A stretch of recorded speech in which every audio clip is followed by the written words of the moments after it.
Jimmy! What's up, Swanee? Oh, How you doing? there he is. What's going on? How's it going today, brother? Good. How about you? Good. Excellent. He's got some really cool stuff here, guys. This is kind of like a time capsule around the NHL. How many different teams did you play for again? 10 teams in 17 years. 10 teams in 17 years. Actually, I hold 2 NHL records, which I'm very proud of. One, for the fastest 2 goals in NHL history, Richard Park and I, when I was playing with the Minnesota Wild, we were playing the Blackhawks in Minnesota.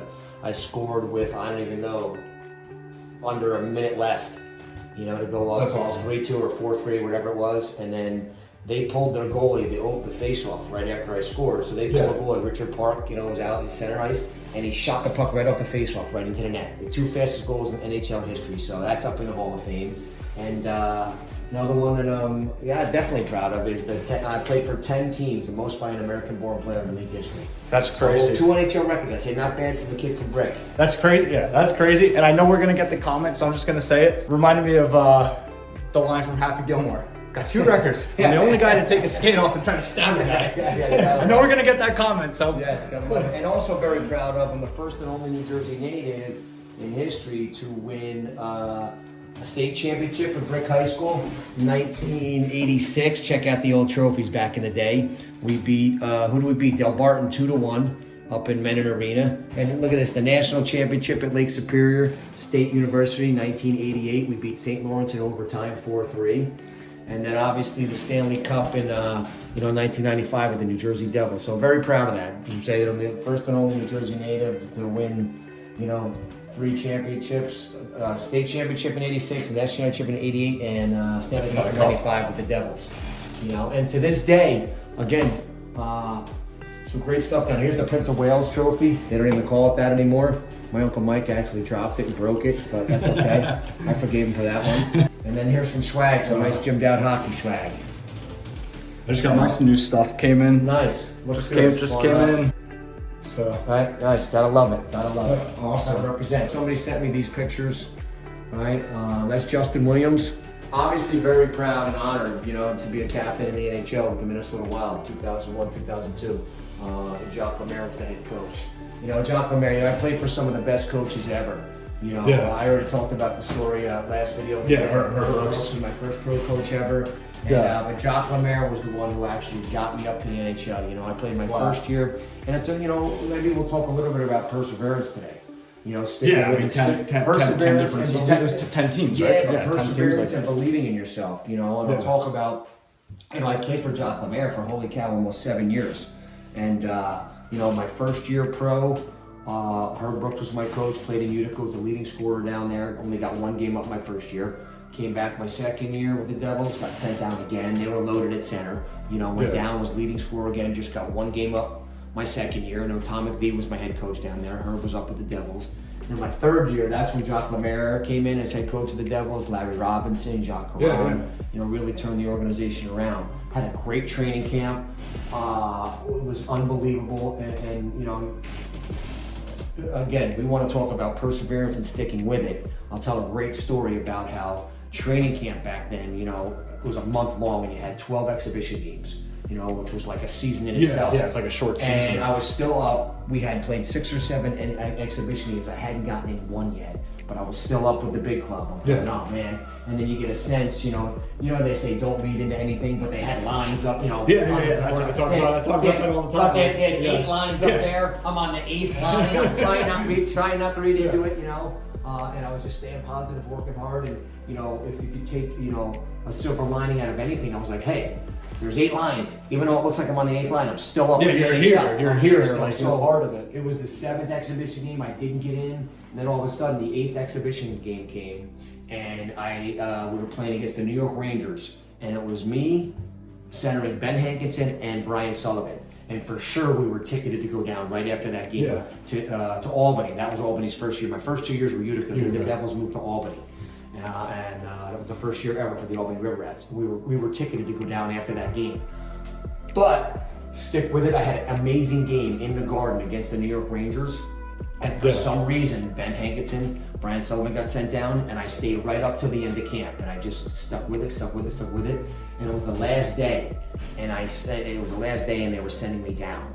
And I was like, oh man, But I let them know, like I made a statement, you know what I mean? I just stuck with it, persevered, and I let them know, hey guys, I'm ready to go here. I feel like this is my time. Yeah. You know when you belong and you know you belong? I knew I belonged, but they were still loaded at center. You know, they had Bernie Nichols, they had Corey Millen, they had Bobby Holik. I mean, you know, it was unbelievable, the guys they had at center there.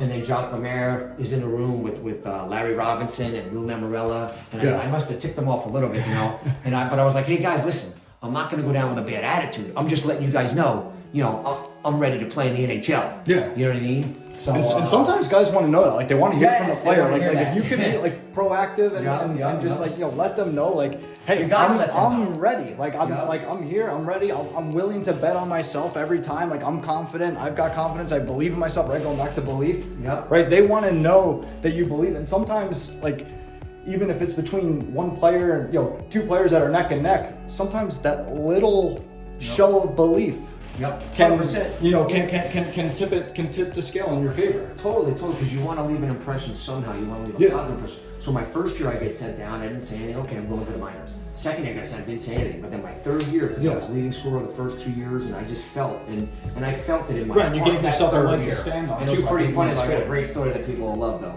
So Jacques Lemaire is sitting there, Larry Robinson sitting there, Lou Lamorella sitting there. You know. Trio, powerhouse of hockey people, right? And I just was going on and letting them know, like, listen, I'm not going down with a bad attitude, but you know, I'm ready to go. I'm ready to play. And Jacques says with his broken English, Jimmy, like he made everybody go quiet. Jimmy, Larry and I can play exhibition games. Meaning the whole point of that story was there's a huge difference between training camp games, than exhibition games against other NHL teams. Then there's a huge difference between regular season. Then there's a huge difference between the first 20 games of the NHL, then the grind, and then there's a huge difference between the regular season and the playoffs. So I got his point, but anyway, I let them know. And then that was the year though that I had gotten up that year. Not too long. I went back. I went down with a great attitude. I said, hey, I'm going to go down. My team's the Albany River Rats. You know, and another thing I'm very proud of too, I scored the first ever River Rats goal. Oh, that's awesome. First ever Albany River Rats goal. And one thing, Jimmy, real quick, one thing I want to say before I lose the thought, because I get this all the time, is, guys, so you heard what Jimmy just said about a big difference between training camp games to exhibition games to regular season games, right? Keep that in mind, because I can't tell you how many players come to me and are like, oh, I train with this NHL player during the summer, I can play there. Or, hey, I train with this USHL player during the summer, so I could play in the USHL. Like, guys, it's a whole different, you know, training with a guy during the summer, you're like, that's great and all, but you have to prove that you could actually do the job, right? Because even like just to the point, like there's a big difference between exhibition and regular season, let alone training with a guy during the summer. And so just something to keep in mind. Just something to keep in mind and keep yourself in check. And it's little steps. You got to step it up a notch each time. And we've been talking a lot about in the U.S., especially the top three junior leagues, the USHL, the NA, the NCDC. And when you go to those camps, it's usually a pre-draft camp. And then guys get picked out, go to main camp, and then main camp's broken down into the all-star games, and then you have, not only after that, then you have usually 30 guys they go with, and then it's a whole nother thing. Yeah, plus whoever they invite along the way between them and the training camp. Kicking it up a notch and adjusting, you know what I mean? And that's one of the things with perseverance and belief and just taking it one day at a time. And again, don't worry about yesterday, don't worry about last shift, just move forward. Focus on the process, and the end results will take care of themselves. And there's one of my favorite pictures.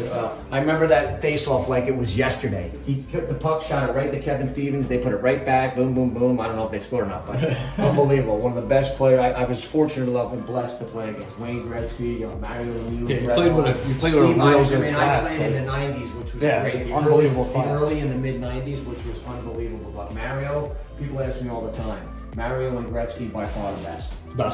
Easily by far the best I've ever played. Two different types of players, but Mario and that guy was incredible. He just made it look so effortless. Who was the new big young guy your last year in the NHL? Well, Crosby, Ovechkin, those guys. Crosby, Ovechkin. And my last season was 07-08 with the Flyers. So Carter and Richards were rookies in Philly when I was there. And there's another thing I'm very proud of. CCHA Player of the Year, Lake Superior State University. You know, and that goes back to guys, listen out there, you know, perseverance, believe in yourself, and just play hockey for one reason, because you love it. And it'll all work out. Back when I grew up, I'm 53 years old. If you weren't from Massachusetts, Minnesota, Chicago, or the Michigan area, they didn't even take a sniff, they didn't even look at you. But I had one person take a chance on me, and that was Frank Anzalone at Lake Superior State University. He was my head coach, and Jeff Jackson was my assistant coach. And Frank Anzalone changed my life forever. And this is another one I'm very proud of, because the Devils actually tried to get me to sign pro after my junior year. Yeah. So the Devils drafted me in 1987. And back then, you know, they had your rights all through college. So I went to Lake Superior, had a great first 3 years. They tried to get me to sign after my junior year. It took me 2 seconds. I said, no, I wanted to go back. I wanted to graduate. I wanted to try to win another NCAA championship. Went and had an amazing year, and very blessed that I was picked for Player of the Year in the CCHA. Guys, do you see all the hardware of a player that plays in the NHL? Not that you have to win all this stuff to play in the NHL, but do you guys see how high of a caliber and how high of a caliber a player that plays in the NHL? And only guys, I never thought, I just was just playing hockey because I loved it. And we talked about in the first video we did last week about no matter what, guys, I would go out, every house we live in, I'd go get I'd have a bucket of pucks I'd shoot every day, sometimes 10 minutes, sometimes 15 minutes, sometimes 2 hours, sometimes 4 hours, sometimes 20 minutes, but every day, guys. You know, if you want to get good at hockey, here's what you do. Become a rake rat. I became a rake rat in 8th grade. I would go sneak on the ice at the Ocean Ice Palace as much as I could, and I shot pucks in the backyard all the time. That's what I did. Yeah. You know, become a rake rat, you know, and it's got to come from within you. It can't come from your parents. Yeah, you know, you gotta love it. Like, you gotta love it. It's got like, you gotta love it, and just play hockey for the right reasons, and it'll all work out. Yeah. Don't compare yourself to anybody. That's the biggest mistake a lot of people make. Yeah, no, you gotta love it. It's a game, and I mean, you gotta have fun with whatever you're doing in life. You have to have fun. If you're not having fun, I mean, you know, you're always best when you're having fun. You're always most successful when you're having fun. Yeah. Let's see what we got here. So this one here, this is a great picture right here. So that is, the Devils brought me back in 06, 07 for a year. I was 39 years old, back reunited with Marty Brodeur again. Actually, the first video you heard me say, we played our first NHL game together. We played a full year in the minors together. This was in Philadelphia. That's the night that he broke Bernie Perron's single season wins record. And Sergei Brilliant and I were penalty killing partners that year, and I scored the game-winning shorthanded goal in the third period. So another thing I'm very proud of. And then somebody had that picture, which was awesome. Yeah. Marty signed it, so it was great. Yeah, that's awesome. You know, and again, we talked about Marty in the last video. Yeah. The guy never missed practice, just had, worked hard, had a smile on his face, and just he did things for the right reasons. Yeah. Devils fans would be upset with me, but that's amazing, right? Yeah. I was fortunate enough to play for the Montreal Canadiens 04. We had a great little run there in the playoffs, and it's like playing for, the New York Yankees back in the day, or, the Boston Celtics, or, Dallas Cowboys, or the Pittsburgh Steelers. So I love that one. Yeah. This one, I think, is really, really cool. It was in Phil. I see that. And I'm thinking this is going to be like the cheesiest photo, but it turns out it's one of the best pictures I have. I think it's awesome. Yeah, so check this out, guys. It's the all Jim Dowd team. And sometimes it takes people a while to figure it out. And I didn't notice it, but till a year later, played on 10 teams, but they in order. I played for the Devils, Canucks, Islanders, Flames, Oilers, Wild, Canadians, Blackhawks, Avalanche, and then finished up with the Flyers. So that's awesome. It's one of the best pictures I have. Did you have all the gear with you? No, what we did was I had all my jerseys, but as you can see, the Photoshop, some of the stuff's in. Oh, is it? Yeah, but it was. Yeah, because I see the Minnesota Wild that gloves. was a great magazine, Jersey Shore magazine that they did down here. What was it, the name of the magazine? I forget what it was. 40, 74, I don't even know. Well, let's get into that, the perseverance, going 10 different NHL teams. I mean, so perseverance, guys. It's just a matter of I just love playing hockey. You know what I mean? And if you put the work in and love playing hockey, and just believe in yourself, guys. It's all about belief and just persevering and putting the work in. You're gonna have good days, you're gonna have bad days, and just roll with the punches. Roll with it. And again, work hard and be a good teammate. Really, that's all that matters. Don't worry. But we talk about it. I talk about this all the time. Just play hockey for the right reasons, and everything seems to work out. Yeah. But there's no easy path. People see, all these Sidney Crosby, Ovechkin, these guys, people have no idea, what they persevered and what the work that they put in. Yeah, everybody's path is different. Yeah, everybody's path is difficult, and there's no, that's what I always tell people too. There's no right or wrong path. The right path is the one that works for you. Everybody's is going to be a little bit different. I mean, there's some basic. Yeah, there's some basics that stay the same. There's some basics that everybody would agree on, what levels, okay, or if you have a choice to play here or here, clearly you should be playing here. There's some basics that everybody pretty much agrees on, but all the little details and everything kind of change depending on the player. Yeah, and there's a million stories out there, guys. There's a million stories of, oh God, what's this guy's path? What that guy? Where did he come from? You know what I mean? It only takes one person to like you. One person could change your life forever. That's why don't burn any bridges. Just work your butt off, and do the right things day in and day out best you can. You know? And for those kids now, college hockey is the NHL loves college hockey. You know what I mean? It's over the years, college hockey has grown, and they love it because one of the reasons why NHL loves college hockey so much is they practice way more than they play. So they're getting, they still obviously love the junior hockey and all that. There's more and more kids from Europe, from Canada coming to, college hockey than ever before. So I'm relating that into guys is school. I'm 53 years old. It's not like when I went to school. If you're a great athlete, they can get you in, got crappy grades. It's not like that anymore. The college has definitely come a long way. I still, and this might be something we disagree on, I don't know, but I still very much like major junior. Not saying it's better or not better. And that all depends. I think they're both tremendous routes. And one thing I always tell people too is, because a lot of kids, they go to decide, but should I go college or major junior? And a lot of kids make that decision before they even have the offers. And then they're going around telling people, I don't want to play here. I don't want my own one. It's no. Until you have options. Listen, the bottom line is I wouldn't even worry about that. Think about that. There's no hurry. Just, like I said, enjoy the ride. You know what I mean? And my personal opinion on the junior hockey is, guys, listen, unless you're an Eric Lindros or somebody like that, Sidney Crosby, if you're a top tier player. The best part about college hockey, guys, it's for the late bloomers too. And that's the best part about the USHL, the NA, the NCDC, and the Tier 2 junior leagues in Canada. It's late bloomers, Guys might not be ready for major junior at 17 years old, even 18 years old.